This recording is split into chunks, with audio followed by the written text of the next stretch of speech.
Okay, hey guys, and welcome back to Starting Out Solitary. This is our live that we do once a week after all our subs have done their videos. So you also can check us out on our new discussion page, which is a closed group, so you will have to be approved, just an FYI. But you can go check that out. Also, we have a fan page, and then our YouTube channel, obviously, and then all of our personal channels as well. So this week's topic comes from our viewer, Nature, and their question was, if witchcraft was outlawed once more, would you still practice it, or for safety reasons, would you give it up altogether? And on top of that, we'll also be talking about ethics and what we do in our practice. So, I'm done talking. Okay, I guess I'm going to keep talking. So anyways, me personally, Introduction. Okay, awesome. We can do that. I guess we can do that. Okay, I'm Amanda. I am your Tuesday host for Starting Out Solitary. And I am Michelle, your Thursday host. I'm Stephen, one of the sub-hosts. You'll have seen me on Wednesday this week. I'm Tara, and I am the Sunday host of regular scheduling. Yeah. Back to you, Amanda. Okay. Awesome. Okay. So I think we're just going to jump into talking about our topics, and then we'll just kind of see where we're going from there. Blah, blah, blah, filler. Anyways, I don't know. I had a difficult time on thinking what I would actually do, but now that I've been practicing for so long, I don't think I could actually go back to not practicing, if that makes sense to you guys. Like, yeah. Been practicing, and it's kind of like ingrained to me now. Like, if I actually went back, I don't know what I would do with myself, because it actually takes up a lot of my time during the day, and it's pretty much my lifestyle. It's not, I mean, for safety reasons, I probably just keep it within the family. Like, my sons would know, and my husband would know, and then like no one else would know, and it just kind of be around again. Like, nice cat. Yeah, but that's pretty much what I think I would do, because, I mean, I've been practicing for so long. I've read all these books. I mean, I put all this time in it, so not to practice it seems kind of counterproductive, even though it might be outlawed again, and I could possibly face prosecution, but I think I'd probably just keep it, like, hush-hush, chill. Yeah, I don't know. I've thought about this, too, for a while, and it kind of ties into, up until about a year ago, nobody knew I practiced. Nobody. Just me. I mean, not even my husband, my daughter, nobody. So I was in the closet for, a while. Really, I don't know how many, probably 2 or 3 years. Yeah, about 3 years. Nobody knew anything. So for me, if it became outlawed again, I probably would continue, because I know how to keep it on the DL, and, nobody would know anyway. So, yeah, I would probably continue doing what I'm doing, because, like you said, it's part of my life. It's just part of who I am now, and not something I could just kind of, sweep under the rug. So I would continue, but I would keep it real quiet, because I already know how to do that. So, yeah, I would continue. Stephen? Yeah, I mean, on the one hand, I mean, I'm not in the same boat as you, Michelle, in that my husband is known from when I started practicing after I'd finished, well, not finished, but after I'd done quite a bit of research. So he's known from, like, relatively near the beginning. But on the other hand, I live with 3 other people, one of which is my husband, and the other 2 I have no idea at the moment.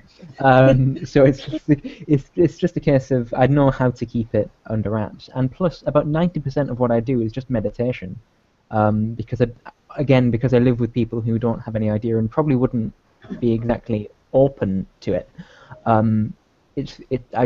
What I do is personal to me, so I don't go overboard with ritual or anything. I just kind of acknowledge things and look within for things. So it's very rare I do anything particularly like big ritual-wise. So yeah, I think it'd be easy to keep in future, but at the moment I don't work with things like herbs and oils, and I mean sometimes incense is involved, but we use that, and my mother-in-law has no idea what, it's for anything other than just our kind of personal use. Sound like I'm dealing drugs, don't I? Personal use. But yeah, so yeah, I think I'm in the same area there, whereby I probably would, but it'd be just a case of making sure that no one really knew. I guess it's my turn. Mm-hmm. Well, there's a little bit of history. I mean, there's the Salem witch trials. There's, God, for hundreds of years, Christian persecution of witches for a variety of reasons, from everything from it was the lusty women in town that they were like, she's a witch because my husband's sleeping with her, to demon spawn, to it's just a variety of things. And I think most of that was based on just the fear of the unknown, the fear of the uncontrolled, because, and mind you, I'm not bashing Christianity, I'm just saying what historically it's Christians not been particularly friendly towards witches, or yeah, pretty much. Did one of you guys have some history on that before I give my opinion of what I would do? I quite famously in around like the British Isles anyway, we have Celtic pagans, did at least, and because a lot of, I mean, particularly Scotland, Ireland, and Wales is predominantly Celtic in origin, and like quite famously St. Patrick's Day is a celebration in whereby St. Patrick chased all the snakes out of Ireland, but snakes, because there've never been snakes in Ireland, the point there was that he chased all the pagans out of Ireland, with a snake being a pagan symbol, apparently. So yeah, that's what I had to say on the matter. I heard, like, I think I read an article about that, but, like, and it was kind of bashing the guy, because they're like, haha, there's still pagans in Ireland, like, you didn't run us out, like, we still practice, like, it was hilarious, because I got a kick out of it, because I'm like, oh, ha, you're still there, that's cute, like, they just went underground. He didn't accomplish anything, like, that was pretty much what the article pretty much said, is, like, he didn't accomplish what he was said to have done. And they're still practicing there, and they're living. The thing is, paganism isn't like some sort of like it's not necessarily all about bloodlines or anything like that. If you chase a pagan out, there still could be pagans coming back in the future. You know, you can't just say, right, I've chased all the pagans out, there will never be any more pagans. But because years down the line, someone might think, someone might research it online and find, actually, I quite like the idea of being a pagan. I'm going to be a pagan. You know, it's not something you can just say, right, you're going to leave. Yeah. Anyway, you were saying, Tara, back to you. Jeez. For me personally, I think if it was just me and I didn't have to think about my family, I don't think I would necessarily hide it. I mean, I wouldn't announce it, but I wouldn't blast it everywhere. Because, like you, a lot of I do the same stuff you do, Stefan, pretty much. I don't do, like, circles or rituals, especially not out in public. But I think because I am married, I have family, I have a child, because of them, I would most likely have to be super in the closet about it. And be very sneaky on how I practice, if I even allowed myself to practice outside of the bounds of what could be interpreted as witchcraft or pagan behaviors. So yeah, that's kind of my opinion about that. With that, like, what you said about, like, pagan behaviors, like, in history, it was anybody that practiced anything outside of, like, mostly Christianity. Or if you were, like, even an herbalist, they were accused. I know doctors and midwives and nurses were accused and stuff like that. So it's kind of, it's scary because that's everything we practice. We are healers as well as powerful beings that can cause curses. Like, we are a balance of both. Like, so it's really weird because if you take the more healing side and you're always healing people and you don't actually do maledictions or anything and you're doing good, someone can also see that as being witchcrafty, and they will prosecute you because either, one, they don't like you, two, you gave a look to somebody else's wife or something like that. I mean, like, especially if we're thinking that it's going to happen the same way it happened in the past. Like, it kind of makes it a little bit more nerve-wracking in that sense, I think. I don't think it'll ever happen again, honestly. In America, no. I don't think so. Christianity, the what is it called? They've done studies, and apparently Christianity is going down, and Christians are going down in numbers, and atheists are rising, and atheists could give two shits of what pagans do. So. Well, I also heard that paganism was going up through the roof too as a growing religion. Yeah. It's one of the oldest, if not the oldest. So. Another issue is what you were saying. Sorry, I interrupted you there. Okay. Another issue with what you were saying, Amanda, is because of the fact that times now have changed. I mean, things that would generally be considered pagan or witchy or anything like that in the past are probably now more common in the general public. I mean, you know, we have things like we have a lot more open cases of things like homosexuality, polyamory, you know, things like that. I mean, mindfulness now is becoming a big thing, and that is just essentially it's the concept of meditation, just put in a different word that's got less connotations with it. And I mean, things like that are kind of are taking much more of a step outwards. And I mean, it's just like, so what would be considered a pagan behavior then if pagan was to be outlawed? Because that means anyone who did anything to do with meditation would be seen as a witch, and I don't think it would work like that. I mean, they'd be getting rid of they'd be trying to burn populations at the stake because the whole New Age movement would be completely, you know, in prison. You know. Yeah. It's kind of like New Age. what? Sorry. New Age doesn't necessarily mean witch either. It's just what right. I'm saying. But most people generalize that New Age now. Like, people don't know the difference. Like, people don't know the difference between New Age. They don't know the difference between yoga, because some people say that's devil's work. You exercising and working out and toning your body is devil's work, by the way. Yeah. Isn't yoga also, Hindu-based? I can't remember. I mean, meditation, prayer, everything is so common now. It's really kind of hard to define it, unless you're actually doing it. I mean, I think as we're coming into the New Age, I'm more worried about us cycling back, because history always goes in a cycle. Itself. And well, look at what the race issues going on. You would think now there wouldn't be all these race issues, but there are. It certainly is. So I mean, there is a possibility that we could go back and be anti-witch again, and because of the hysteria and people that are scared and stuff. I mean, that's always a possibility. I don't ever think me or my kids would live in that lifetime. I don't think it'd come around that quick, since we're coming out of being afraid of witches and we're actually going to them for workings and healings and stuff like that. And a lot more people are coming out, and they want energy healing. They want the more natural approach to life, because they're seeing our health decline, and now we're trying to balance it out by bringing it back up. So natural pathway.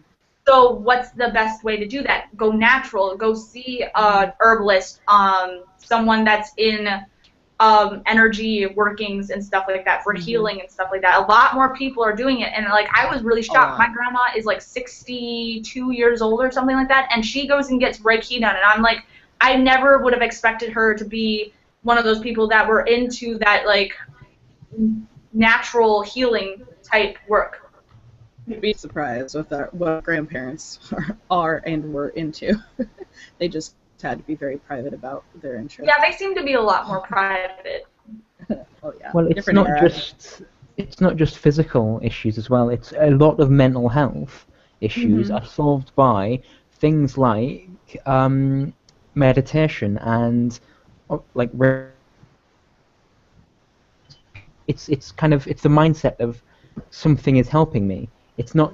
I mean, obviously, we can explain it in the way that it is energy work, but also for example, in atheist terms, in someone who doesn't believe in this, in their terms, because I can think like that because originally I didn't. It's a case of it's all psychological. Because someone thinks that something is being done about it, even if it isn't something they can see or something they can feel, it's a placebo effect essentially. But to us, obviously, it's not. To us, there is like an energy out there. Even atheists can justify it and say that it is worth doing because it's a placebo effect to them. Mm-hmm. But obviously, it works a lot better than a placebo effect. If you believe in it, yeah. Yeah. I think it's probably not going to be an issue for first world countries like the United States, Canada, England, but there are many countries, a lot of third world in particular, like in Africa, in South America, areas in Middle East, and some other Asian countries, even a few European ones that aren't as progressive, still outlaw witchcraft. Yeah. Which is I rather think- And ironic. they kill them.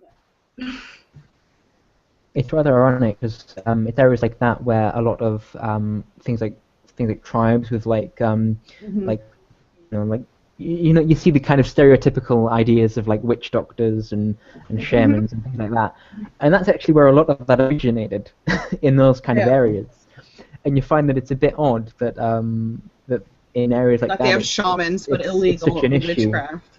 Yeah, and it's like surely you should kind of embrace your heritage in the fact that a lot of these ideas originated from your country or your countries or whatever. And it's like, so why are you so adamant to be against it? It is kind of funny if you look at like some African tribes and stuff. They may have shamans, they may have witch doctors, and they even do things like praying for rain and stuff, which would be seen by a lot of Americans as being very pagan, but they're like, no, that's just bad. I couldn't tell you which tribe or anything, but I watched a lot of documentaries and stuff like that, and it's just very interesting how that works. I think it's just because we're able to educate ourselves in first world countries, and the third world countries, it's very, very hard to. They rely it all boils down to, it's pretty much boils down to ignorance. If people, if the masses would actually educate themselves and look into what it really is and what the intentions really are in the craft, for the most part, they're positive. So, part of the problem there is, on the one hand, masters in first world countries we have access to the internet everywhere. You can have, whereas in places in third world countries, like we're saying, the issue there is that they don't really have the facilities to do that. In a sense, like isolated tribes with witch doctors and shamans and healers and rain dancers and really stereotypical tribes don't have a smartphone with Wi-Fi. Right. They'll be lucky to even get a 5th grade education. But it's fear. It's fear that makes them. It's fear of the unknown.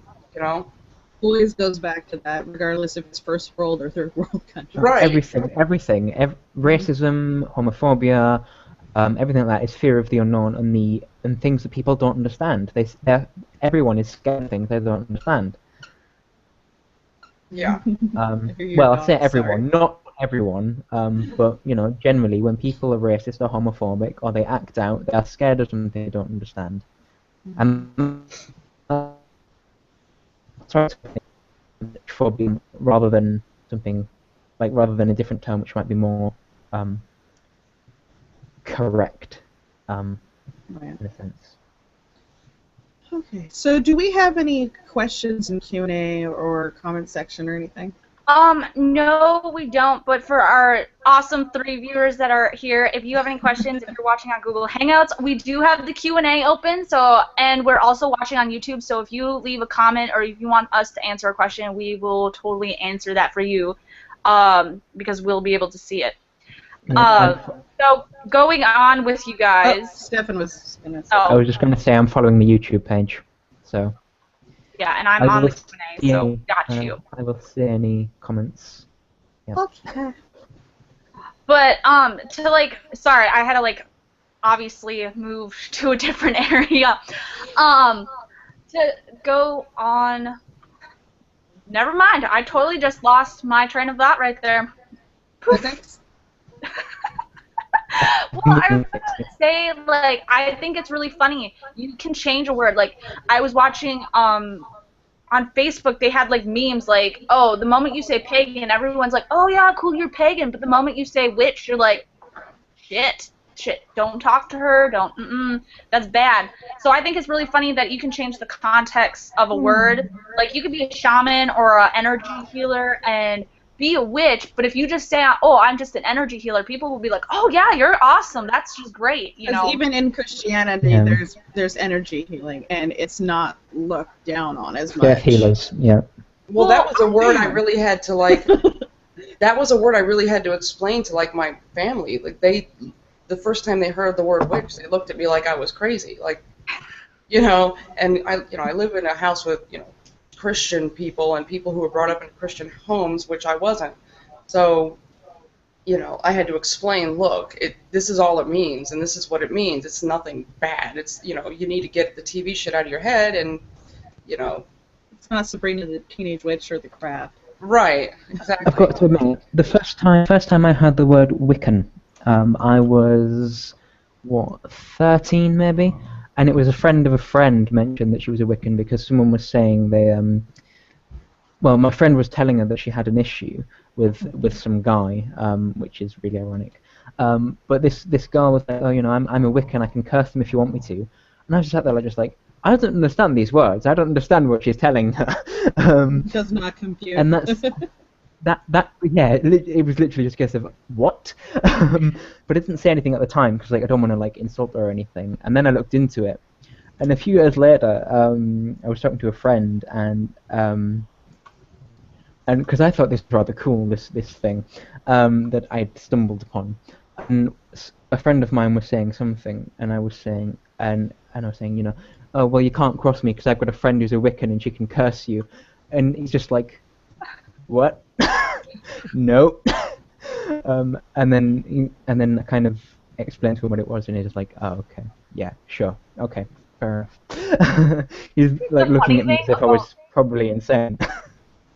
The funny thing about what you were saying, the whole reason I even came across witchcraft or the Wicca is because I was really pissed off at someone and I wanted to curse the shit out of them. That is how I found my craft. I came on and then I started researching it, and then it was nature-based, and then all these curses were just TV show stuff. I mean, I know cursing happens, I know that's actually a legit thing, but when I was researching it back when I was 15 years old, it was oh no, we're all earth-based and we love the earth and we don't curse, and it's all love and light and all beautifulness, and I'm like, okay, I can get into this, and then I just kept researching after that, but I literally found it because I wanted to curse the shit out of someone because I was royally pissed off at them.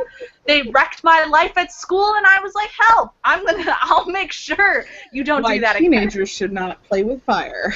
Right. Hey, I never cursed the chick. I ended up just researching, so I guess it was okay. For me, obviously, sorry. The problem is with people who start like that. A lot of it is children playing with matches, and it can lead to some awkward. And playing with matches next to a gasoline tank. Yeah, because as well within that there's karma and the threefold law and things that mean that they don't realize that this is going to happen, but they send out negative energy to someone and it comes back to them possibly 3 times as hard, depending on which belief we're going with here. And it's just they don't get that because a lot of people don't do the research before they look into actually doing anything. So you see people who are like, oh yeah, I'm going to do this, and then, I mean, particularly on one particular site, which I've mentioned in a video on my personal channel, which is a pretty infamous site for pagans, which is spellsofmagick.com, and that's actually where I started, and I realized that I just wasn't getting anything helpful from there, because everyone there are some people who are like legitimate, but a lot of them are just really just like false information or completely out of their mind, thinking that they can get changed into a vampire or a werewolf, or asking people to change them into them, and I'm just like, what? No. How I was raised by a couple of hippies, so they could give two shits what I did with my spirituality, but they never bashed any religion. They explained how they were both raised Catholic, go figure, and my dad's pagan now, and my mom's a naturalist, and my sister's, what would you call it? Not pagan, but more on the naturalist side, but she's in her mid-30s. There's a popular word for it. Spiritualist? People. No, it's not anything spiritual, but she has chickens, she lives in the middle of a city, she's got a lot of plants, and she makes all her soaps. And is she a prepper? What? A prepper? A prepper? Doomsday prepper? No. I was just making sure, she's because like I cut out into healthy eating, Is she a natural hipster? products. Yes. Yes, hipster. That's the damn word. But she's like a legit hipster. We were raised by hippies, so we get it. Not just like, oh my god, I'm gonna have chickens in my backyard and not know what the fuck I'm doing. Not just the big glasses in Starbucks, right in the screenplay. Right. She doesn't do that shit. But where I was going with this, but they let me experience different religions. Like, I went to churches with my friends. I've gone to a Mormon church. I've gone to a Lutheran church. I've gone to a Catholic church when I was married to my ex-husband. That was fun. Not bashing. But I got to experience a lot of different Christian beliefs, and I didn't have an opportunity really to go into anything else because where I live, I don't know, where I grew up, there wasn't that much opportunity to go to like a Buddhist temple or Muslim stuff or anything like that. But they allowed me to be a free-range spiritual teen, which ended up being me atheist until like my 20s, and then I went from agnostic to pagan to witch. So it's a slow incline to that. But I think that has kept me open-minded, generally speaking. But I am still a natural skeptic, so I'm like, when I hear people talk about stuff like, I did a spell to change my hair color, like that glamour shit in the craft, I'm like, nope. Yeah. Called a box of Clairol or L'Oreal or whatever. Well, when I was, well, not when I was, just about a year ago, my father-in-law remarried, and I don't know how he did this because it's kind of against the Catholic Church to get remarried, but he had a Catholic wedding somehow. You have to get it annulled. Well, it was her like third marriage, and it was his second, so I was a bit confused as to how they wangled that one. But yeah, they got married in a Catholic church, and I was invited. And me and my husband were in the front row, and there was at least 3 points where I just wanted to walk straight out, because they weren't they just weren't bothered that most people there weren't actually Catholic. They just had them follow everything and singing hymns and saying words, and I'm just like, I don't want to do any of this. And every time they said, "Oh, we're going to sing this hymn," I was like, "I'm just going to walk out right now." No, when I have to experience stuff like that, I'll respect them and just sit quietly while they do what they do. That's it. The difference is that I don't like my father-in-law. I didn't want to be there in the first place, but yeah. It was kind of a have to be there because James is going kind of thing, Support the family. Yeah.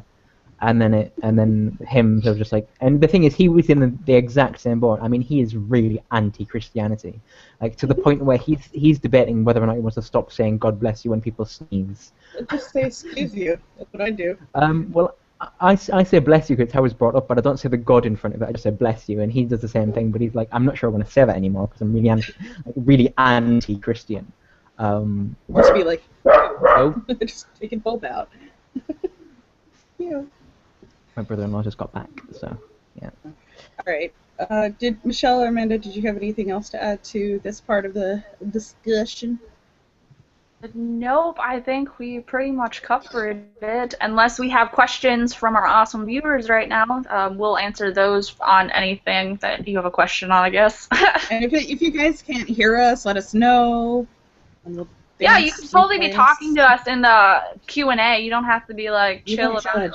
Come talk to us. We'll say hey. If you want us to move on from a topic, let us know. If we're talking too much. Yeah, we've completely gone away from ethics and gone into our experiences, but yeah, it kind of ties in. I was about to bring you guys back. Like, I'm like, okay, I'll let this finish out because we were on a good roll. I'm like, why not talk about it? But yeah, I like we have a life. I do. Life. No, so I guess I don't see anything popping up here at all. But so ethics, what you guys What are your personal ethics, Amanda? My personal ethics? Well, I don't have any. No, I'm just kidding. For me, I actually did a video on my personal channel actually getting your ethics put out first before you actually, for like newer witches coming in that just kind of have the basics and they don't know if they want to become a witch or they don't know yet. And pretty much what I had to say about that was, hey, you need to actually sit down and say to yourself, like, hey, am I willing to put all this effort into doing it? Hey, am I willing to do what my gods and goddesses ask me, what spirit asks me to do?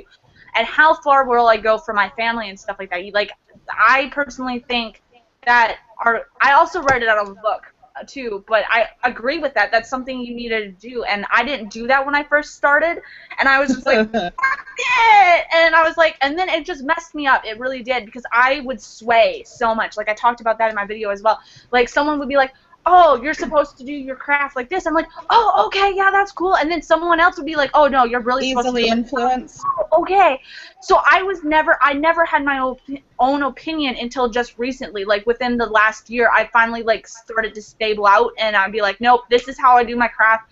You do it that way. I have ultimate respect for you, but I have to do the craft my way. But I also know why I do my craft my way. I don't just, so say that we're doing, like, a money spell, and I like to use cinnamon and mint, and someone else likes to use thyme and cinnamon. Well, I know why I use mint over thyme, and I also understand why they're using thyme instead of mint. Like you have to have that understanding. Also, on top of ethics, I believe in cursing and malediction. I never had. Can you explain what malediction is? Malediction is, I guess, pretty much your evil workings or your negative workings or your black magic. It's anything to do with cursing, hexing, binding people. Binding isn't always a bad thing, though. But it's not. It really isn't. Malediction can actually be, I recently read in a book, can be actually really therapeutic. You're getting all this rage out of you, and you're actually sending it to someone that actually deserves to have a hard time or something like that. What? You're like, they deserve it. You are not God, woman. Well, hey, if someone rapes somebody or steals for somebody, breaks into someone's house, I am pretty damn sure that my anger you deserve. And you deserve all that shit to come with it and your punishment. I'm not going to wait for the juries to sentence you to jail for life. I'm just going to take care of it for them. Like, just be done with it. But where does it end, though? Like, if you're talking about, like, a rapist, like, you don't know that you see all the news or something. Like, say, if my sister do you put that energy out to them? Yeah, well, that's where ethics comes in. That's how far will you go? Me, personally, I do not believe in cursing my family, like my immediate family, like my mom, dad, sister, brother, my sons, and my husband. I will not curse them. I won't, like, do anything to harm them or just because I'm mad at them. Anybody outside of that, like grandparents, aunts, and uncles, they're kind of free game for me. Like, I've already set that in stone. Why? It's because I don't have that close connection, because I feel that in my immediate family with, like, my mom and dad, we have a bond to actually work it out, and and whatever anger I have towards them had to be there for a reason. Everybody else is kind of free game, because if they piss me off, they're going to piss me off, and they're going to get their, like, car ran into or something. I don't know. But I actually never had to curse anybody yet, but then again, I'm really, like, secluded into my house, and I don't actually go out in public that often to actually need to be mad at somebody. So I think that's a good, but I'm actually open to it, and I'm not kind of downing it at all. So that's kind of where my personal ethics stand. I don't know if I need to go into more detail than that. What would you tell people who disagree with what you're doing? It's really just my choice. I mean, it's your problem. That's what. But it affects other people. No, I'm just kidding. People that have a problem with it. Okay, so this is how I explain to someone. Okay, so we have healing. A witch can heal, and witch can curse. The thing is, some people will choose to be more on the healing side, and some people will choose to be more on the cursing side, and someone like me will choose to be in the middle. No, I have never had to execute a curse, but I am fully aware that I am capable of doing it. I realize it, and I accept that is an ability that I have. So if someone thinks, oh, that's wrong, and they're going to throw the threefold law on me, I'm sorry, but I don't believe in that. That's not part of my practice. I don't believe in karma? You will. I don't believe in your karma. I don't believe in your threefold law. I respect that you have it, and I understand that you need to follow it because you believe it, but you also have to respect my personal judgment. I have to do what's best for me. I know why this is best for me, just like I understand why things are good for you. That's all I really have to say about that. So, okay, I'm just playing devil's advocate. I'm sorry. So if you say you curse somebody, and you, like, using your example, which I'm assuming is a very extreme example, your car will get hit. If you curse that person, what if they have a passenger and that person gets hurt or even dies? Oh, that's another thing. You have to protect anyone that you don't want to hurt. So, okay, so let's take... You have to put clauses in for that kind of thing, you know? You have to put clauses in like a lawyer. Let's take a personal example. Someone that I would technically curse, but she's already dead, so I don't need to. She died on her own bad habits, and that was her fault. I didn't push her. I didn't do anything. Okay, so I lived with her for quite a few months because I was in between transitioning, and she did something to royally piss me off. And, like, she had a dog that lived in the house. So I didn't want the dog to get hurt. So I would say, okay, curse, I want you to target this person, and then I would do something to protect that dog so that dog wouldn't get hurt. Just like children. Anybody, like, so if you have, like, an ex-wife or an ex-husband, and you have children in that household, you protect the children you don't want to get hurt, because a curse can radiate out and hit other people and affect other people. If you don't want someone else to get hurt, you better be protecting these people that you don't want to get hurt. Okay? So, and then you proceed with the curse to the person so they feel the full effect and it's not going to radiate out. That also takes time and experience, and you have to learn about that. And I don't think we need to get into that in this video, but we could go into it some other time. Any other questions, Tara? Did you have any other ethic? Oh, Michelle. Sorry. Okay. I mean, that's the whole thing about ethics, is my ethics and what I consider to be ethical might be completely different from what you consider to be ethical. So you might look at me as unethical, but if I don't think I'm doing anything unethical, then it's not going to be in my reality, you know what I'm saying? Like, I don't think curses are unethical. I mean, you got to do what you got to do, but, you know, I also, like I said, I also don't believe in threefold law. So I don't think what I'm going to do is going to come back to me 3 times. I do believe in karma, so, you know, ethically speaking, I'm going to think, okay, if I do this, you know, what's going to come back to me? You know, is it going to harm anyone else? You know, what do I need to do to make sure it doesn't harm anyone else? And, you know, things like that. So, yeah. I mean, Amanda, did you? Yes, what? Oh, I was going to say, did you have any other things you have as ethic-driven things? Well, Well, I guess if I don't actually do tarot readings, but I know a lot of people have ethics on that, but I'm not going to actually talk about it because I don't actually read Yeah, for that people. isn't necessarily specific which pagan. Yeah, well, that's not. Well, that I mean, if it relate or if it is in your practice, I guess that would have to be in your ethics. Like, I don't read for my mother-in-law. That's like my ethic. Like, I don't read for her because she doesn't listen. Like, and then she always wants a reading every single freaking day. So I'm like, no, stop. Just tell her to So learn it I don't yourself. read for her because I can't keep reading because the cards, if I read you for one day, the next day and the next day and the next day, it's probably going to be the same. You probably need to wait 3 months to see an effect or see the difference. You have to wait. You have to be patient to see the change. I just read in the, I'm going to quote my Deviant Grimoire. If you watch me, I am like pro Michael and Blythe right now. And they said that, or it was something to do with either hoodoo or voodoo. I'm not quite sure because I just read it a couple days ago. But it takes like 3 days to see something change. It takes like 3 more weeks to start manifesting. And then it takes like 3 months to actually fulfill the spell or the working. So I do kind of see it in that way. You actually have to give it time to actually physically manifest. If that makes sense. Yeah. We've had a question from the YouTube page, by the way, guys. I was waiting for a natural stopping point to let you know. And Nature1053, who is the one who provided us with this topic. Thank you, Nature. Hello. Has asked, how do we raise power for a spell?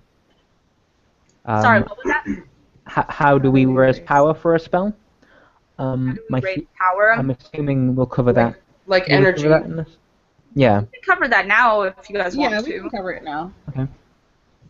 Does someone else want to take this question since I feel like I've been talking for a little while? I will say that everybody raises it differently, and everybody needs to find their own way to pedal their bicycle of power. Nice analogy, huh? Yeah. Yeah, lovely analogy. I will say that my specific way is the way I basically do everything, which is to meditate on it, which is essentially my go-to thing. But yeah, that's what I do, and I believe my video is cutting out. It is. Yeah, but we can still hear you. We can hear you fine. Okay. Yeah. fair Just enough. punch your computer; it'll fix it. I do meditation too, but I do more of like a drawing down of like energy from the universe type of thing, which is going to be hard to explain here on video, but you know, but it starts with meditation and you know, getting into the zone and you know, focusing on bringing that down and bringing that into me. I learned how to draw down energy way back in the beginning, and it's mostly mine starts with grounding and centering. At first I start with like a meditation to actually like calm the mind and try getting my flyaway thoughts, kind of bringing it together, feeling me as a body myself, and then I will my physical body, and then I'll go into my like other body or whatever you want to call it, your astral, and then I will through that send like a cord down into the earth, and then I will draw energy from the cosmos, and then I will pretty much intertwine that within me depending on the moon phase, the days of the week. Like if I'm working, like yesterday was Friday, so Venus, if I was working a love spell, I would bring in the power of Venus, and I would pull that down along with like the moon phase or whatever else I needed to make this spell powerful. Girl, you're on point with me. Yeah, but that's how I learned. That was like one of the first things I learned. Like they were in the first books. I mean, I'm reading it again now in the book that I'm reading now. I mean, it seems fairly common to do it that way. I mean, I've tried lots of different ways, and that sort of setup is like the best way I've found so far. Yeah. You know, to pull in as much energy as you need or you want. I know with like groups and stuff, I did a little bit of group reading because I was trying to join a coven, but obviously there's no covens around me anymore. But I know that sometimes covens will actually start chanting or dancing or moving in a certain motion, chanting in a certain way to raise power, and then letting the spirit fill them. Yeah, and then they'll draw down either the goddess that they follow or the gods that they follow, both the god and goddess, because there's usually the priest and the priestess that does that. If I'm correct, someone correct me if I'm wrong. But it's different for each coven. Yeah, but it's pretty much a given. But this is pretty much the generic one that I've seen. And then if it's like a full moon ritual, they'll pull down the moon, and then they'll do whatever workings they do. A lot of times it's healing workings. The coven I was doing, they did a lot of healing workings and lifting their coven mates up and stuff like that. So, I mean, it kind of depends on the coven as well. I don't actually have personal experience. I'm just babbling off what I've read and understood of it.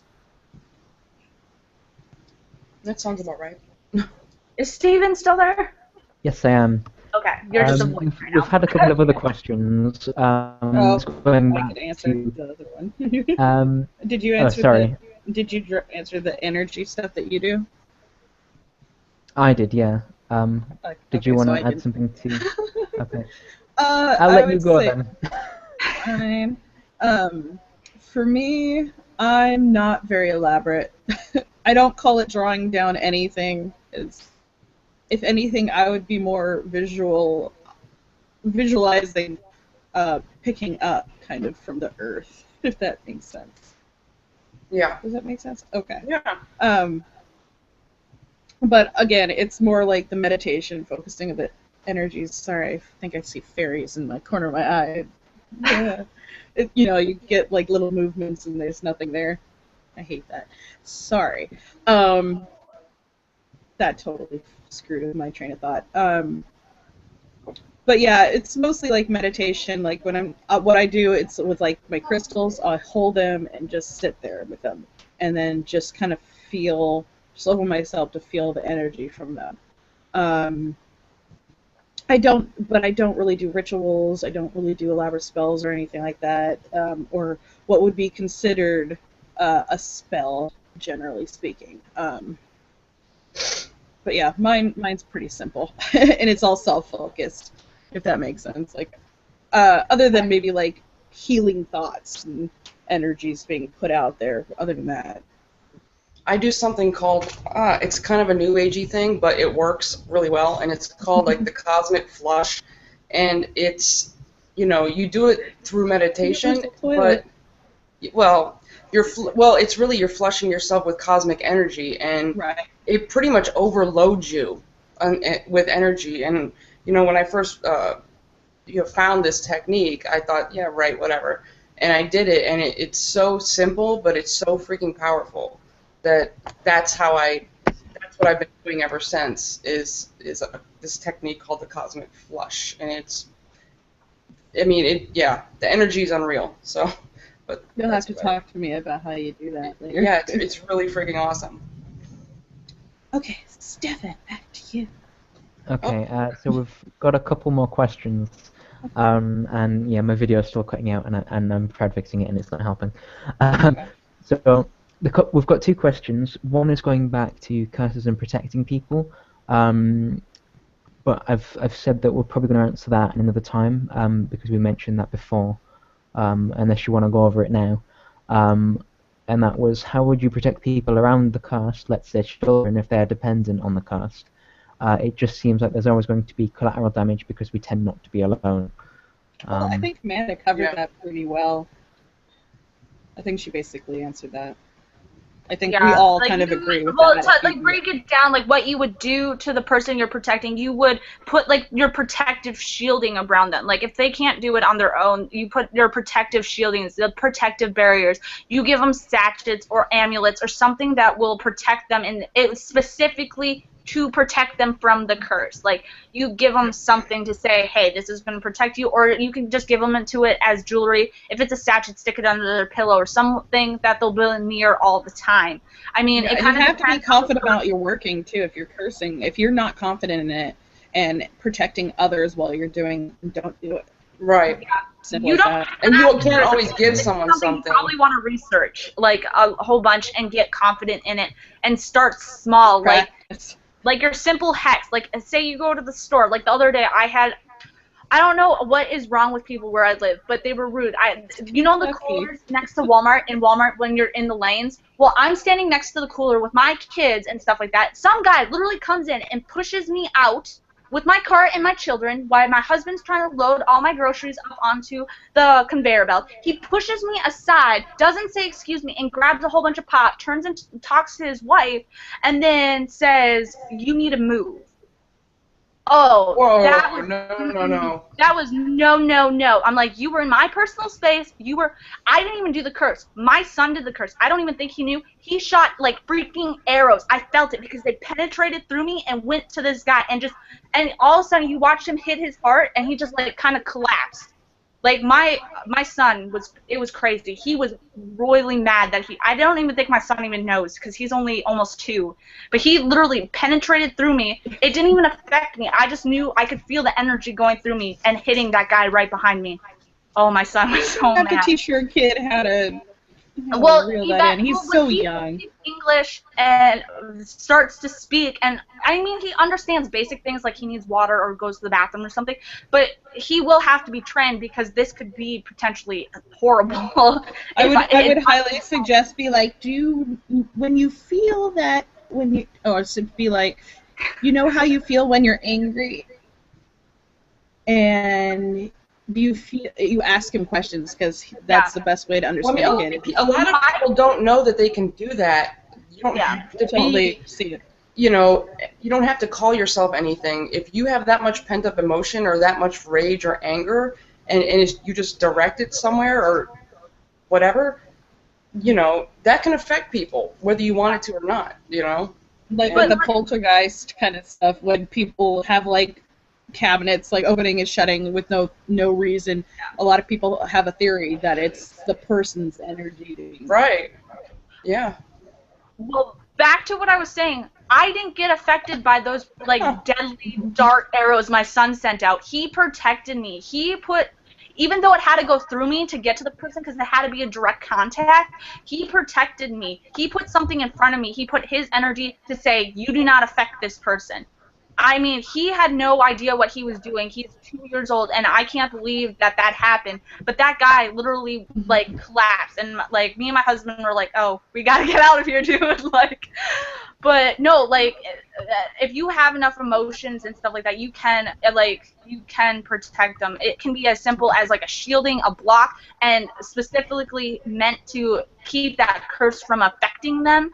Or it can be as elaborate as you need to be. It can be an amulet, a talisman, it can be a sachet, it can be a certain oil, something that they keep on the person, a certain stone. It has to just work with the curse you're doing, because not every technique will work with the curse, if that makes sense. Yeah, I figure if the energy is focused, like super focused, it's not going to affect anybody else. Yeah. Anyways. But you want to make sure you cover your boo-boos. You don't want to have some boo-boos, because you don't, like I stated in my video before, you want to make sure you have your ethics down and you're capable of doing what you need to do, because you don't want to regret what you did. Like, you don't ever want to be like, oh, I regret that.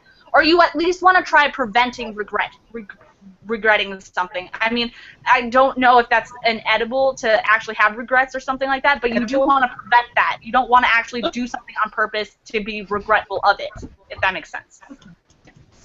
Even.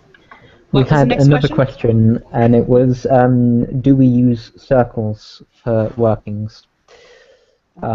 And we will cover this a bit, I think, next month's topic, but we can cover it a little bit. I don't do circles. That's it. I do, depending on it depends on what I'm doing, and it's not like a traditional circle in the sense of a Wiccan circle. It's different. But yeah, it depends on A, what I'm doing, and B, the importance of it, and yeah, it just depends, but maybe 50-50. Yeah. Steven? Yeah, in the same relation to Michelle, yeah, it depends on what I'm doing, because like, obviously, if I'm just meditating, then I don't really need it. But if I'm doing like something bigger, which is very rare, then generally I will, just because it helps with the whole feeling of privacy, because it means that generally it's gonna keep people away, hopefully, if it works properly. So that's the idea that it's kind of, because it creates a space, doesn't it? A kind of a sacred space. So I do that just because then I know I've got a space to work in. For me, one of the biggest things is depending on what I'm working, I do your traditional calling the elements and your directional guardians. I do that because I feel it's right, and I do have a strong connections with my elements and my directions of the elements and stuff like that. I do call the god and goddess, but those are usually for my bigger workings, like for Sabbats or Espits. Those are when I pull all the stops because I want that personal space, because usually on a Sabbat or an Espit or any big ritual that I do, I'm connecting with my spirits, and I have to, because I have small children in my household.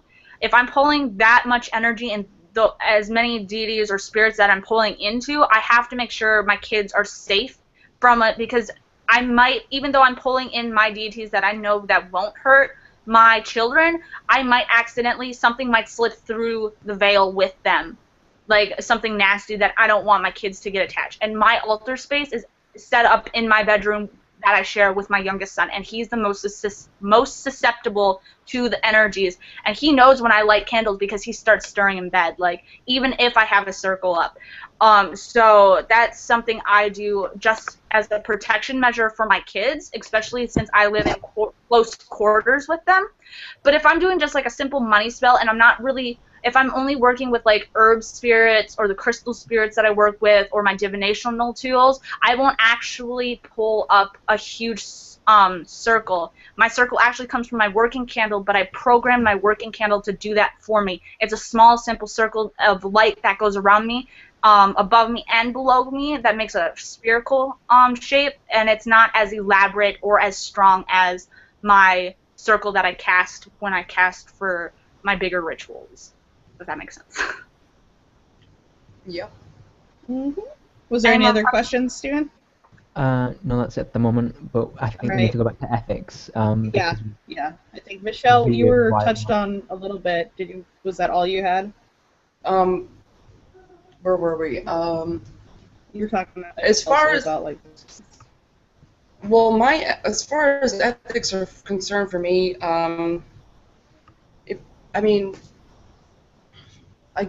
I guess it's just about common sense, really. Like, is this going to affect other people?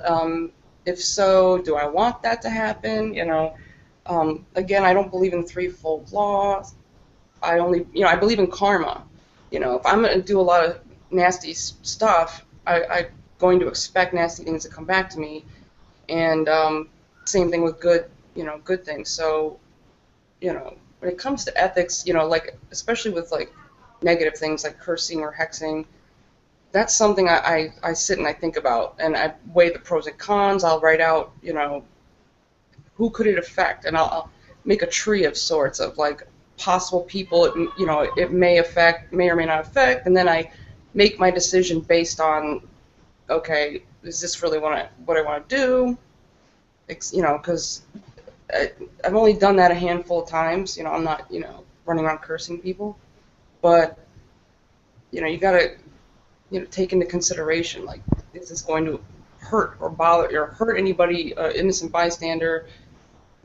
Do I want that to happen? What do I need to do to keep that from happening, and stuff like that? So, I don't know, common sense, for ethics, like, do the right thing and don't be an asshole, and, if you need to be an asshole, be a responsible one, and, yeah. A responsible asshole. Yeah, Michelle.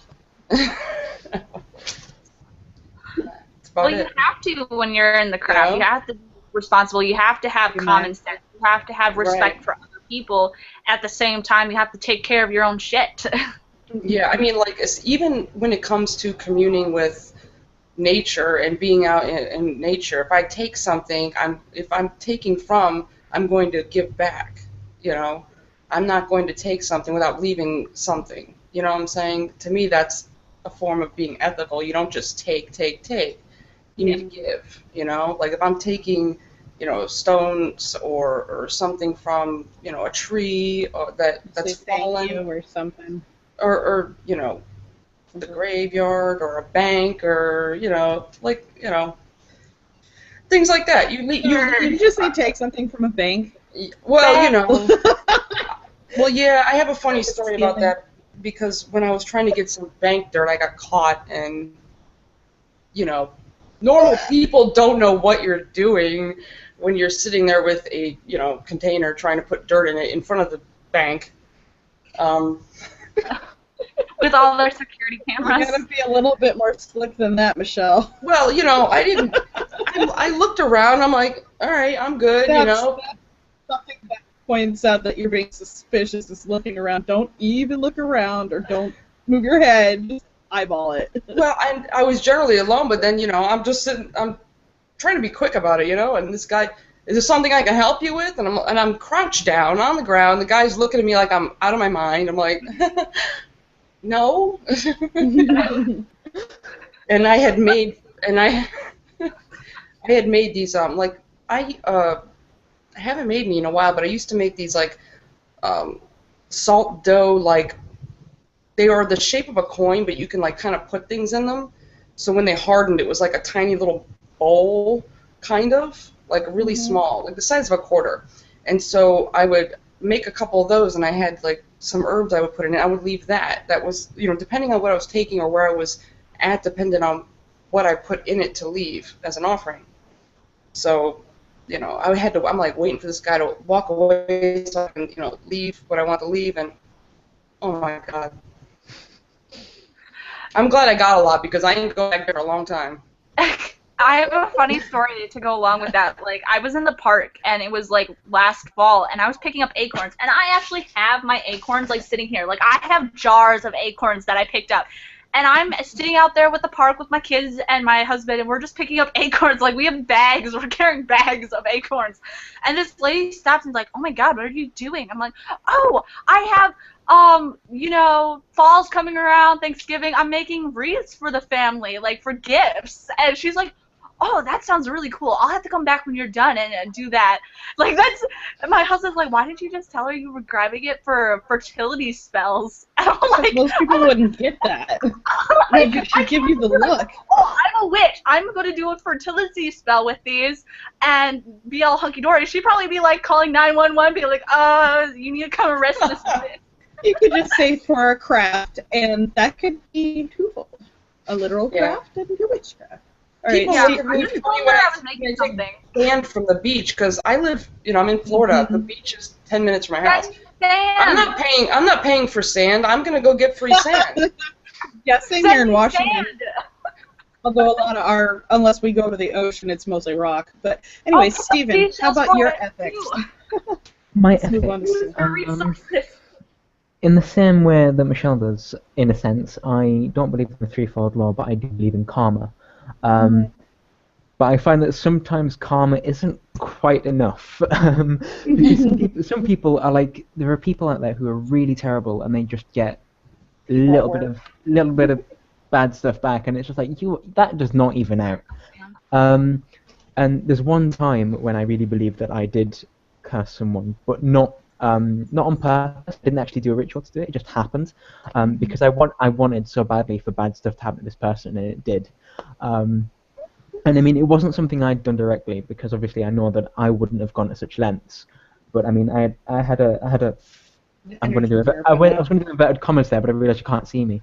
I had an inverted commas friend in college who was possibly one of the worst people I've ever known.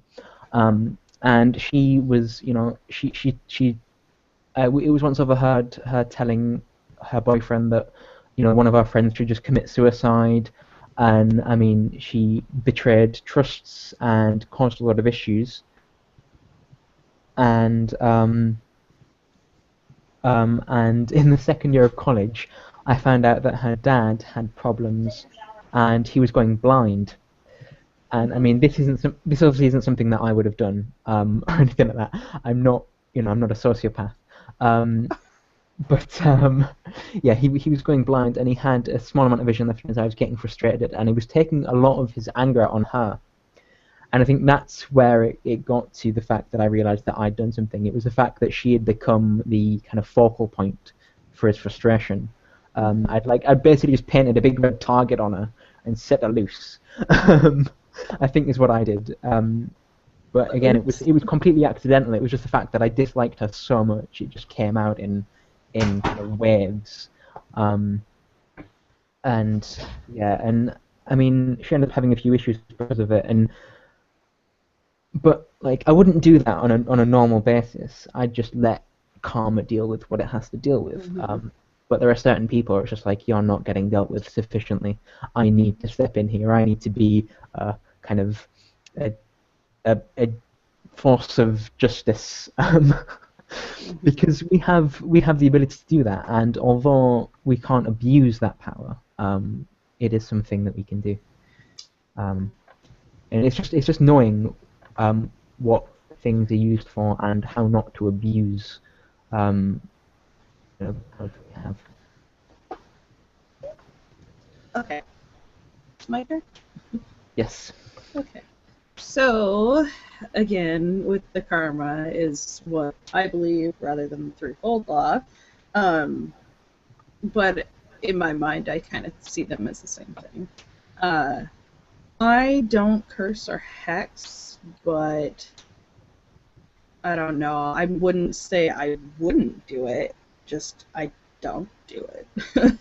I guess if I feel the need is, if it's necessary, I will, but I would definitely educate myself, but I don't, I think karma generally takes care of that. For ethics, God, I had a lot more in my mind before, but I can't remember. When taking things from the land or from a place or whatnot, I try to not take anything off of the plants itself unless it's clearly dead, like, I don't know, acorns or something that's like just chilling out there. I don't know. Or the shells I get from the beach that generally are just busted up. There's nothing living in them. Same with my sand. I mean, sand. It's dirt and rocks and stuff. Like, when I went to Hawaii when I was 14, I got like 2 or 3 huge Ziploc bags of black sand. That's a lot. And I sell it on my Etsy shop. But I was very mindful even then about like Pele's curse and all that, because if you guys aren't aware of that, it's basically if you take anything off the islands without giving proper respect to the goddess of the volcanoes, basically, you're gonna get some real bad shit happening. I haven't, so I assume what I did was enough. Trying to think. I don't take dirt from like graveyards. I don't know if that is something I will say is like an ethical thing or just kind of a creepy thing. I think it depends on why you don't take it from there. It's whether it's out of respect or out of fear. If I did that, it would not be where there's things buried. I can tell you that much. It'd be like along the fence line or something. I'm like, no. Yeah, I only take from the entrance, like not from anybody, unless it's one of my family members, which they're not buried. Right, and they're not buried here in Florida, so no, it's usually from. But even taking from the entrance is a big deal. I have to do a lot in order to be able to do that. So I have to determine if that's something it has to really be super worth it. Right. Because there are a lot of people that it's a regular thing to implement, putting things in a graveyard, taking things out of a graveyard. I think, again, I don't have much closed out of my circle of ethics or anything, but I think it would have to be a serious thing if I did that. Like, yeah, super serious. And most of my relatives have been cremated, so that's clearly not going to happen. I will absolutely not harm any animals or anything, because I know in some traditions there might be like blood sacrifices, or even if the animal's dead, I'm just like, I'm good. I'd rather use my own blood if that comes down to that, because I know where that source is, and Yeah. that makes sense. Because a lot of people won't do like sex magic, they won't do blood magic. I'm perfectly open to that, but I would not definitely use any live anything. And I'm kind of ooky about using blood from any other source but myself. We can get into that all later. And same with sex magic. It's like, as long as the intention isn't meant to hurt anybody while you're doing it,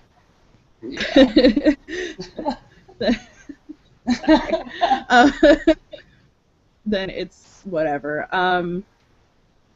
Another one of my, like, just kind of basic ethics in the pagan community itself is, and this is less in the practice of just the community, but I don't like seeing people try to dictate to others how they should, like, not so much as just educating, because educating is whatever, that's what we do, and we always say it's just our opinion, and not everybody agrees or follows what we do.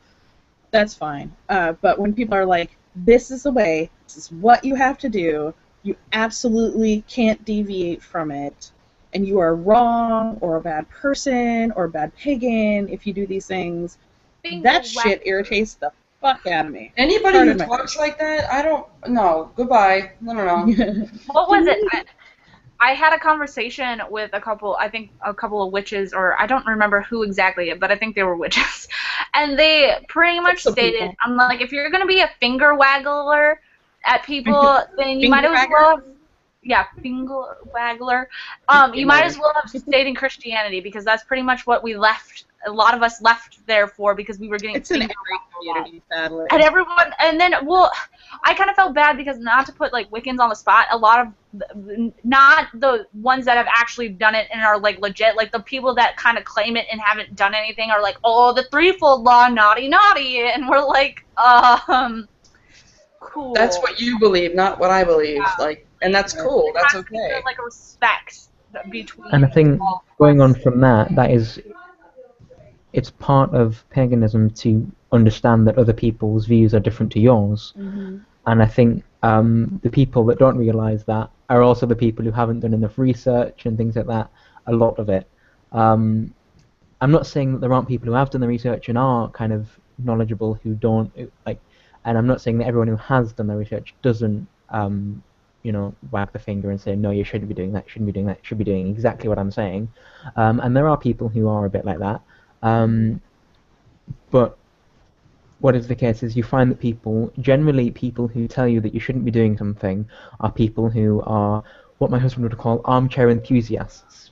That's exactly what I was thinking. Yeah, which obviously are people who can, read one book on the subject and all of a sudden know everything there is to know. Yeah. And again, it's back to the whole idea of the fact that Christianity has a set of rules, but even then in Christianity, there's different churches teach different things, and the Bible itself, contradicts itself in certain areas, and people follow certain parts of the Bible and not others, and I mean the Vatican, the Pope has different ideas, and the Church has different ideas, and then some people follow their own morals who are Christians, and it's just like, well, there's variance in Christianity, which is one of the most kind of set rules. It's one of the Abrahamic religions, which all have their set rules of what you can and can't do, but there's still variation within them. So surely paganism should be more. Yeah, paganism is the umbrella. There is no set. Well, anything. Exactly. Yeah. I'm trying to think if there was anything else in my ethical book other than. I'm all about, like, if you feel you are a witch, like you truly feel you're a witch, even if you don't do spells, if you don't do rituals or anything like that, then you're a witch, because that's what resonates with you. You can be a book witch, in my opinion, but as Stephen was saying, being an armchair enthusiast is more of just wanting to one-up everybody and not actually truly feeling like you're a witch. You just want to be like, this. Just claim the title. You just want to claim the title. Right. It's also you just want to be able to tell people what they can and can't do, and that they're doing something wrong. It's not a dictatorship, people. Because a lot of people would probably give me shit because I don't do circles. I don't really do spells of what is a traditional spell. And see, a lot of my stuff is energy. I've talked about this before, and like spellwork can be, you know, mental.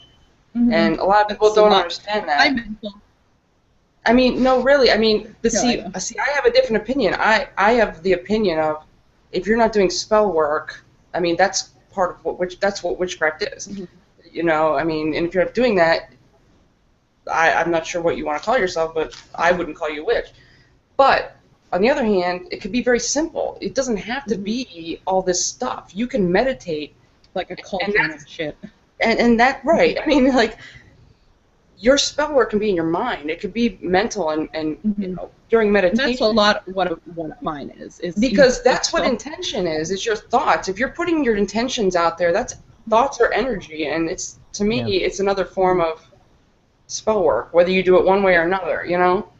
Yeah, definitely energy. They can be just as powerful as using a bunch of tools. So, going back to the label of witch, is it? What I find, like the issue I have with that is that it is just a label. It is just a word we put on what we do, and it's not a word that we should find encompasses a certain set of parameters, because for one person it might mean one thing, for someone else it might mean another, and that is the case with every label. People might not, I mean, for example, I wouldn't find that I would fit into certain labels, but I use them because they're easier for people to understand than having to explain a whole lifetime of experiences to someone. Right. You know, so I think that's what a lot of I'd say either beginners or younger witches tend to get hung up on are the labels, and then feel that label dictates certain parameters, as you said. And with paganism, I think after you've been looking around, researching, working with it a while, a lot of people realize maybe I don't fit this label because I don't resonate with these parameters, and I'm going to open up into a more eclectic. And that's, I think, where a lot of us eclectics come from. We're just like, no parameters. No, game over. Yeah, when I first started actually putting what I was learning into practice, I thought I was Wiccan. So not. I was so not. But I used that label because it was easier at the time. It's familiar. To explain to somebody but, you know, after a little while, I'm like, no, I can't, this is not me. That's not the correct label. It might be similar, but it's not the same. So while it is more difficult to, you know, try and explain to people without that one word, for them to just go, oh, okay, you know. Currently, to the people who know about what I do, I use the term atheistic Wiccan, which in itself is contradictory, but it's just a case of the fact that it's easier to explain that to people than it is to say, oh, I believe this, and this. Right. Make of it what you will, you know, which would be more accurate, but it wouldn't. It's just for ease. I just say, well, I don't believe in this.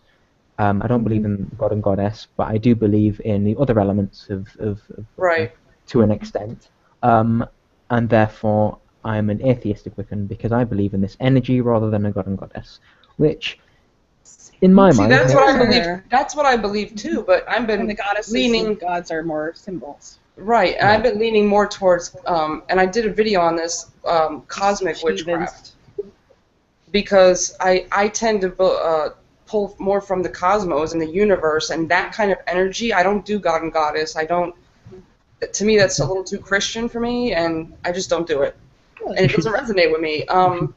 My video that I did for Subweek, because I mentioned a lot of my beliefs in that, I believe, because I mentioned a lot about my because it was all about gender and how we use gender, and I was saying, well, I don't really use gender because I believe in an energy, but I mean, energy doesn't have gender. In front of, well, exactly, but adding to that, it's the fact that to me, the gods and goddesses that people do believe in, which is fine, it's fine. To me, they're just kind of almost not quite physical, but still in the shape of physical manifestations of the energy. Right. Yeah, to me those are just ways of describing that particular essence or energy. Yeah. So, you know, because while I do work with certain god and goddess energies, depending on what I'm doing, it all depends on what I'm doing or what I'm needing. But to me, I look at it as an energy, that essence that I'm looking for. Which is like a branch of the main sort of force of the universe, for lack of a better term. Yeah. Yeah. Yeah. So do we have any more questions floating around? Yeah, we have got one, which it actually follows on from last month's topic, in fact. Then it says, what sort of tools are important to you in your practice? And if you don't mind, I'd like to answer this one first, because I'm going to mention something that Michele said, and I think the most important tool for me is my mind. Yeah. To put it simply, because of because 90% of my stuff is meditation, is internal, because of my situation and everything like that. So a lot of my stuff is using my mind, and beyond that. You're a mind witch. Yeah, or a mental. Yes. We should tag that, just be like, mental witch. Yeah, we should start a new collab. Mental witches. Mind control. That one. But yeah, I do find that, because I tend to, I meditate a lot, again, channeling this energy that we're talking about, which,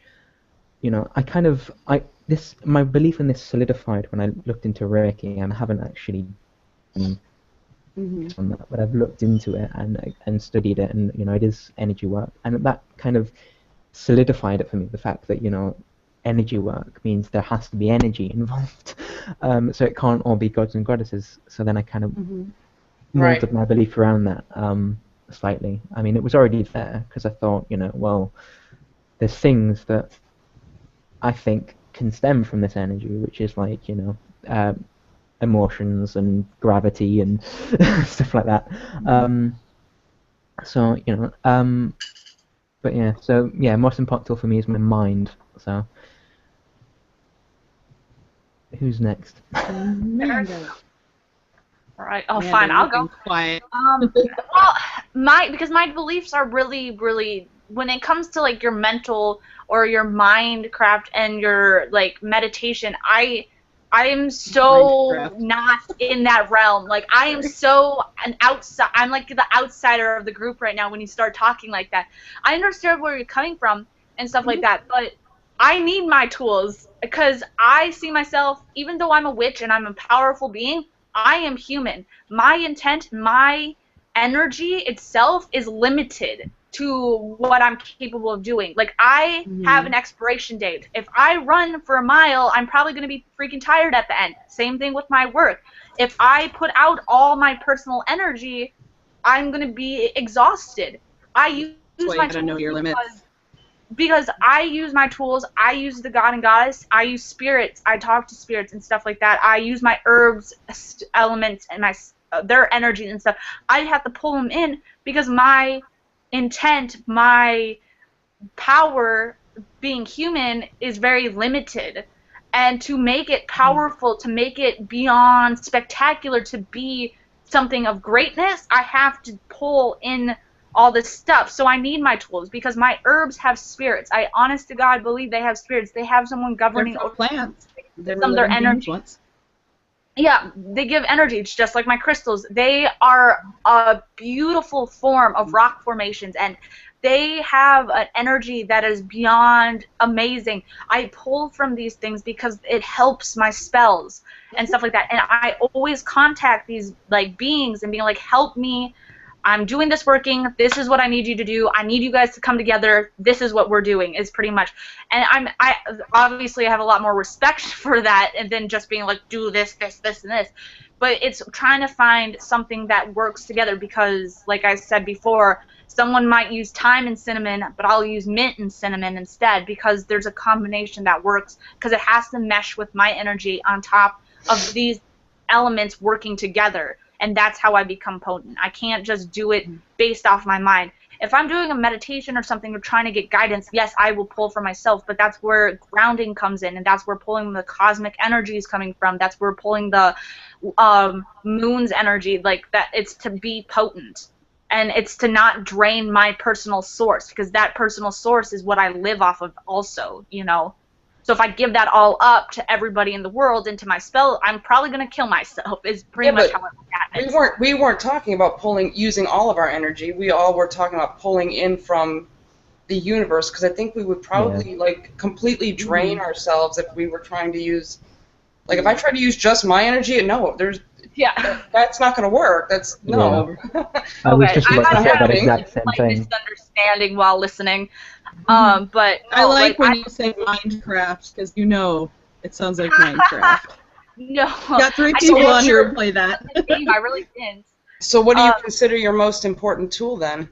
My most important tool, like, I'd have to pick, right? It's hard to pick, but I mean, the thing I connect to the most is my herbs and the spirits that are attached with them, like, and spirit in general, because I connect with them a lot to get my works done. Mm-hmm. So spirits, I guess, in general, because obviously that's what I'm working with herbs and crystals and stuff like that. So that is my most important tool. If anything, I have to work with them to gain what I want in the universe, on top of like my hands and my energy, like besides that, because that's also a really key thing. But you also have to find your own combination, like, because this works for me, that might not work for you, kind of thing. Like, you guys work with like the cosmos and your like meditation. Well, I work with spirits of like ancestors or the deities or the spirits of the plants and the trees and the whatever I'm calling forth, my animal spirit guides and stuff like that, instead of just the cosmos. I work with my ancestors too, but yeah, spirit is a good. I mean, it's an important tool, but when it comes to like physical tools, like, you know, mundane type of things, like physically we can hold, I think crystals would probably be my, you know, it's crystals, herbs, and candles. I mean, yes, I work without them a lot, but I also can't find myself not having those things, because it's like a point of focus. Like using a candle is like a good point of focus, if anything.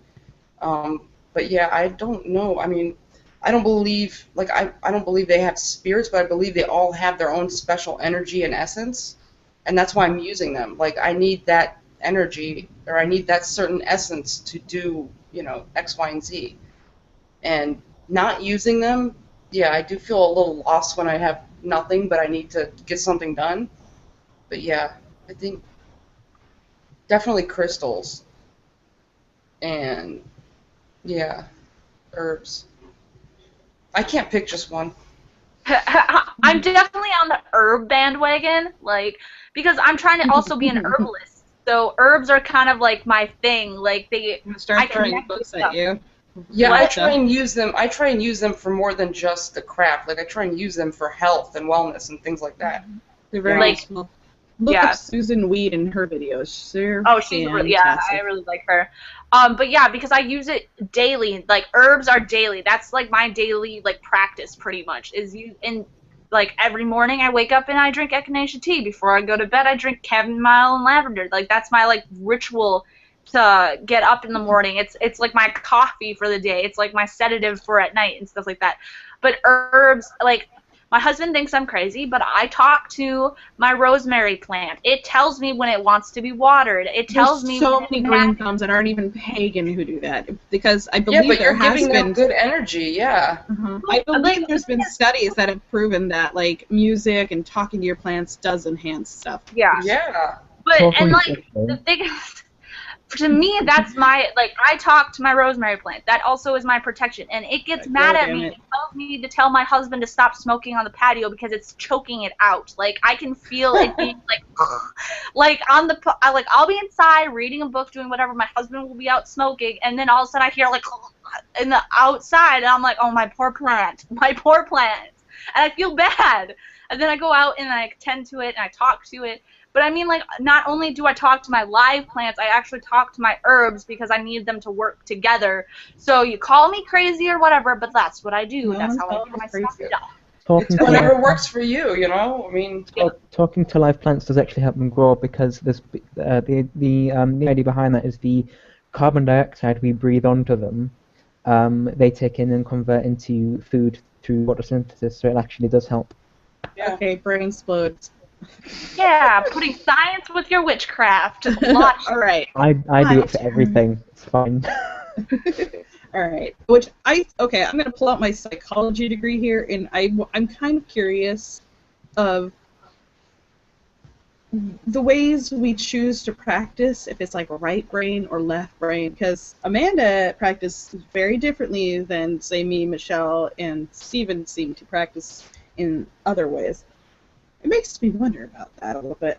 That's not a bad thing, Amanda. No, I'm okay. I have ultimate respect for you guys, but like at the same time, I know where I practice, and I know it's different than yours. I think I'm in the middle. I'm like in between Amanda and you and Steven. Like I'm like in the, because I do both. So, and you know, the more I learn about other people and all the different things they do, that helps me grow and helps me expand. Yeah. Yeah. For me, just following on from your psychology thing, you've just fascinated me now. Now I'm going to be really obsessed with right brain, left brain stuff in because I did psychology in college. I did psychology to last me like lifetime. I did psychology in the UK college, which is 16 to 18, so it was only 2 years. But psychology fascinates me. So now you're going to have me looking into like. Because obviously left brain is logic and right brain is creativity, and it's kind of just like, which one do we use? All right, so I would agree, my brain in that aspect, yes. And going off the crystals and herbs have spirits and stuff, they're all from the earth. So I agree that they have energy because plants are clearly alive at one point. And in crystals in their way they may not have sentient or anything like that stuff going on, but they grow from the earth, and that way it's alive. Did I hear stuff? But as for tools, other than me being a tool, we all know that. I would say incense is a big thing for me because it kind of gets me in the zone for when I actually do stuff.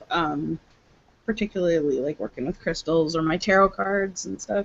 I would also say, though I do them as a profession and also as a metaphysical thing separate, I do use my tarot and oracle cards within my craft as well. It's hard to explain the difference, though, between how I use it in my practice and use it in a metaphysical way because they blend pretty closely.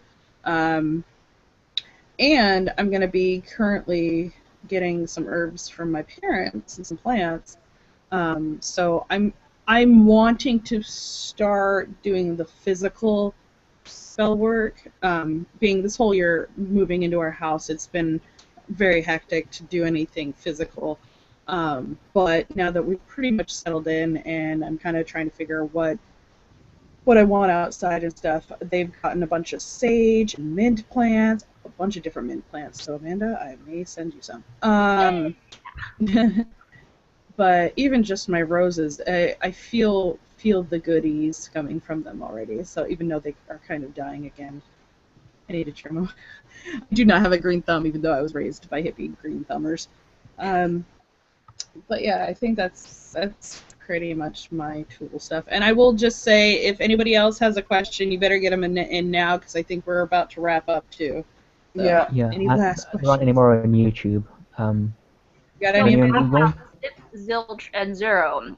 For the record, we had 2 steady viewers and then a couple that popped in and out. We had the maximum of 6. I'm so proud of you guys. And we had conversation. Yay! I'm just so going to go What? very briefly. I just want to go back to ethics and morals. And I want to just say one quick thing about what Tara said, and because I completely forgot to mention any of this, I just was straight into what Amanda was talking about. when it comes to anything like harming animals or using dead animals or anything like that, I wouldn't do any of that. Anything like that, I think if I was in the situation, it would have to be with if I was doing anything like blood work, which I probably will never do. But if I had to, if it was something that I had to as part of a like a circle or a coven or anything like that, not that I'm planning on getting involved in any, it would have to be kind of provided by someone who is consenting, completely aware that it's happening. Oh, absolutely. Which That's obviously, consenting. which obviously, with animals, you can't do that. They can't turn around to you and say, "Oh, yes, I want to give you blood." You can't have anything like that. So it has to be from a human, and they have to know what they're getting into. They have to know that it's what it's being used for. Particularly, that is a major point, because obviously you might think it's being used for something.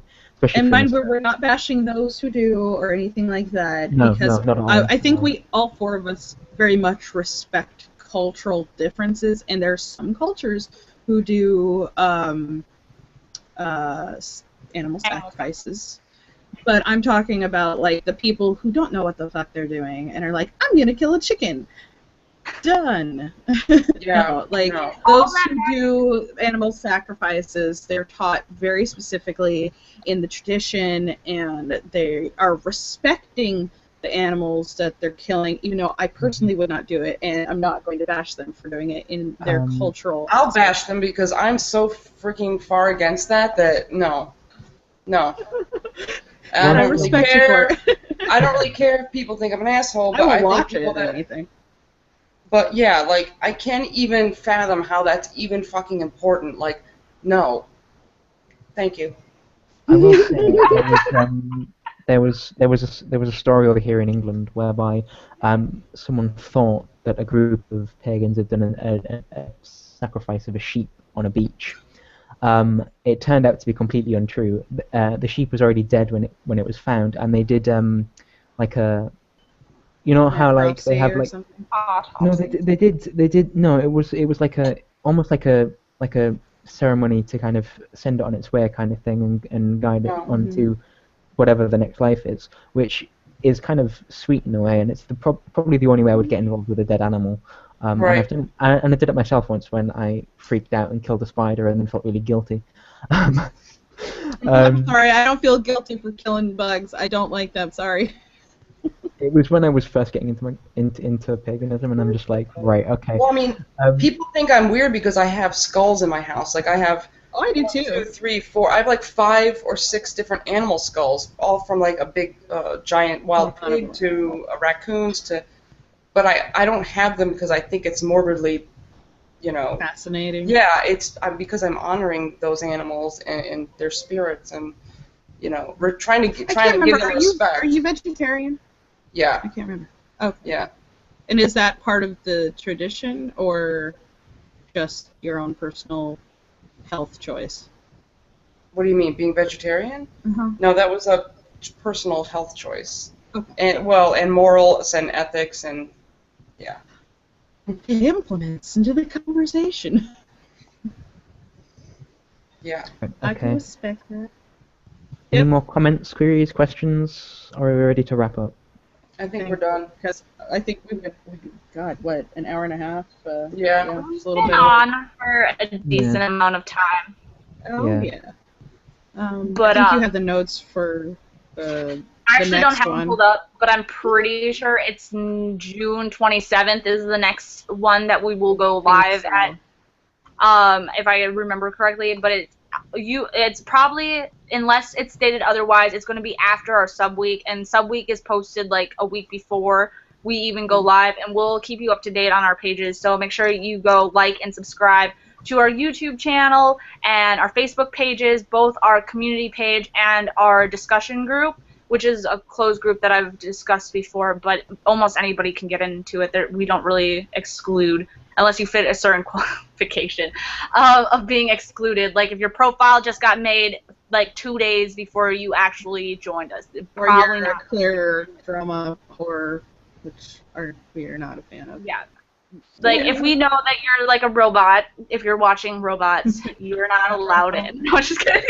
But no, that's pretty much what we're going to do. But thank you to our viewers, because we pretty much had a constant 3. So thank you for sitting here and watching us ramble. I hope you got your question. And sorry for wiggling so much, my butt's falling asleep on the floor. Sorry, my video cut out. I am trying to work on fixing that, but it's just not seeming to work. We can restart after we shut down. Yeah. But, thank you so much, you guys, and everyone. Anything else to say? Just follow all of our channels, and Yay! all